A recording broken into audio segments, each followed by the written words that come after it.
truck comes over it, we don't have to worry about it. But you actually look at it more as a system, or the entanglement of several complex systems, we actually have an opportunity. And as security professionals in a nascent industry, and indeed a proto-science for Tom Kuhn, for those of you who are familiar with him, we have the opportunity to make a difference for generations beyond, because the problem ain't going away, whether it's PCI, whether it's intellectual property, what have you. So, what we need is some sort of revolution. And Jamie's right, we don't have transparency, but we do have the ability to actually share data, get together in groups with ISOCs and so forth, anonymize it, and get it out there, and talk about what we see. That's our responsibility. That's something we can do besides sit in meetings on a Sunday at DefCon when we're all freaking hungover and complain about it. But math is hard. So interesting point there about security in general, PCI in particular, and the way we approach it. It would be great for us to move towards the scientific method from the rhythm method that we're currently using. We would like to close with some thoughts on moving forward, but first I'd like to give this patient gentleman a chance to throw something at us. I forgot the rotten fruit this morning, I'm sorry. First, full disclosure on the QSA. I agree with Mr. Arlen. I agree with Mr. Arlen that it is it's transferring risk. My dad. What's merchant response? It's tokenization, which is, again, getting rid of risk, right? So moving it somewhere else. PCI, as a standard, is not going to help companies that don't take security seriously to begin with, right? So any company that goes through and approaches it a checklist, or does business with a QSA that sees this as a checklist approach, it's not going to help them. It never has, never will. 10 years ago, the stuff that's in PCI, I was telling companies that I worked for to do. They wouldn't do it, right? PCI, at least, gets them to do some of this stuff. Is it the best that we have? Don't know. It can be better, certainly. But if you're working with a QSA, and the QSA is sticking the checklist, you need to get a better QSA. And as for technologies, QSAs can approve technologies, as it were, that don't fit the requirement. Antivirus, for example. PCI doesn't say anything about application whitelisting, but you can use that instead of antivirus, and it's a much more effective control. So if you're working with a QSA who can't think outside of the checklist, then get a new QSA. Okay, we need to wrap up. We'll try to get to your question, so just hang on just a moment. I'd like to, let me put my thought out on wrapping up, then we'll give it to the panel. What I would like to come out of this, my goals and expectations are low. I would like people to have an informed opinion about what PCI is doing for and to you, and then have an informed conversation. That may mean that you can address the PCI working groups. It may mean that you can just inform your managers or your employees of what it does and doesn't mean. Who wants to kick off? So ultimately, every security conversation should end up talking about the zombie apocalypse, right? Yes. So a point of frustration is that this space changes constantly. I've said it before, we have a static approach to a dynamic problem. I would just love us to become completely intolerant and impatient being stuck at good. I don't even think the standard is good anymore. It's gotten very stale. But let's just say it's good. Can we please start talking about what better and best look like?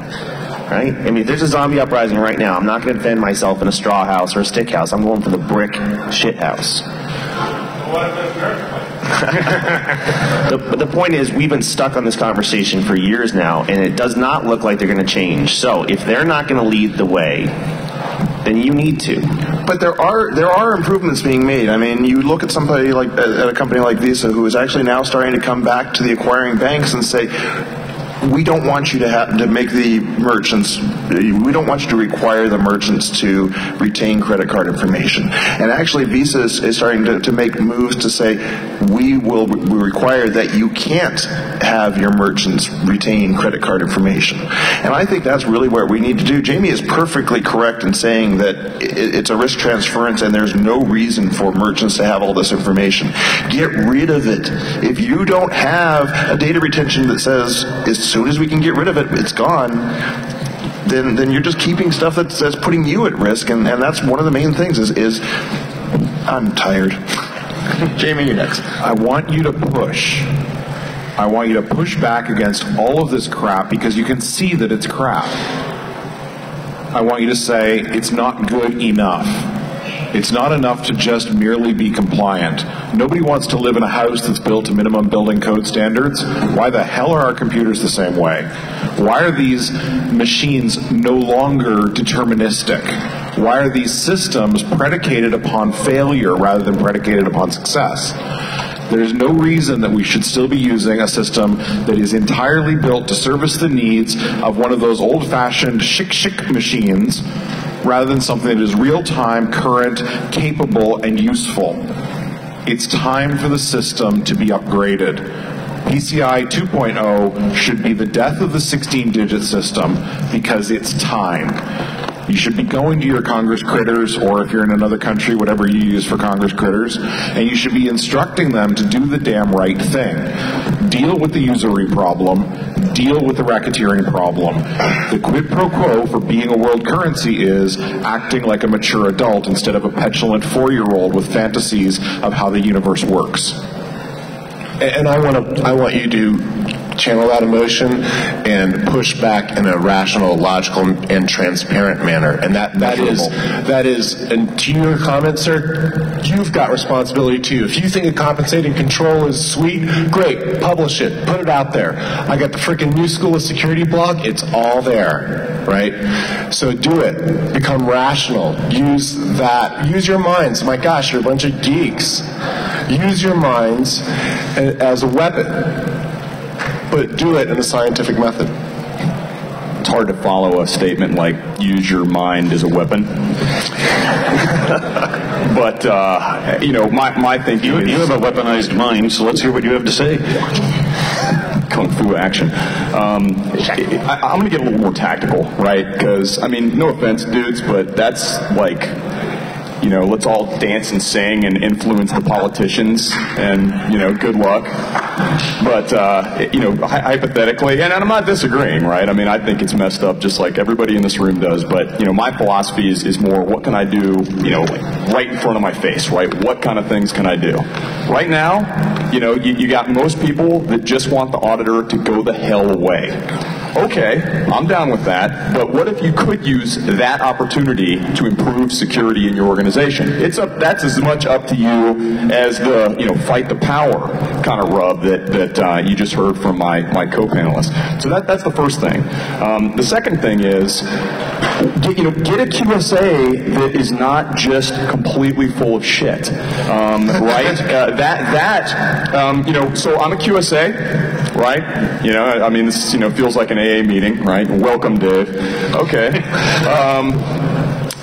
I have a very long background technically, right? So I was sitting through the QSA training, and it was crap. It was 3 days of one spiral-bound book that told me the right things to say when asked X, Y, and Z questions. And I took the test, and it was shit, right? It was easy. Every one of you could pass it, whether or not you had any real involvement in the auditing, world or not. So here's what you can do today, right? Based on the thing I just said, right, use this as an opportunity, get a QSA that is good. Interview them. Ask them for a resume, right? Ask them hard questions. Read their blog.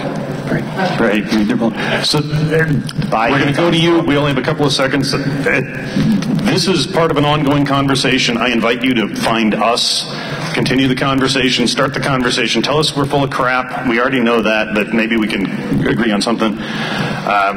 This all started on Twitter, and you can find all of us on Twitter.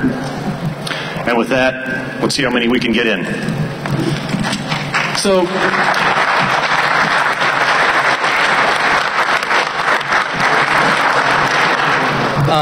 for all the folks complaining that PCI is a checklist, yeah, get over it. It's like going to the amusement park. You must be this high to ride. It's a minimum standard. This is a case of business negotiation. I'm sorry, where's your measurement scale for whether it is a minimum or maximum standard? Sorry?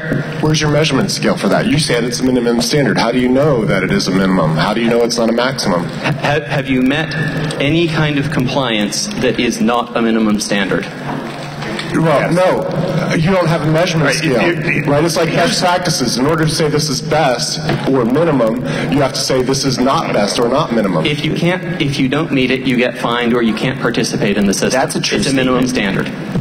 So one of the things that we haven't really touched on is the way we use tools. I live in Massachusetts, Lynn Ladder. If you buy a new ladder from Lynn Ladder Company, it's completely covered with labels and they get sued if people misuse their tool. PCI is misused for security and they're using it for things it wasn't designed for.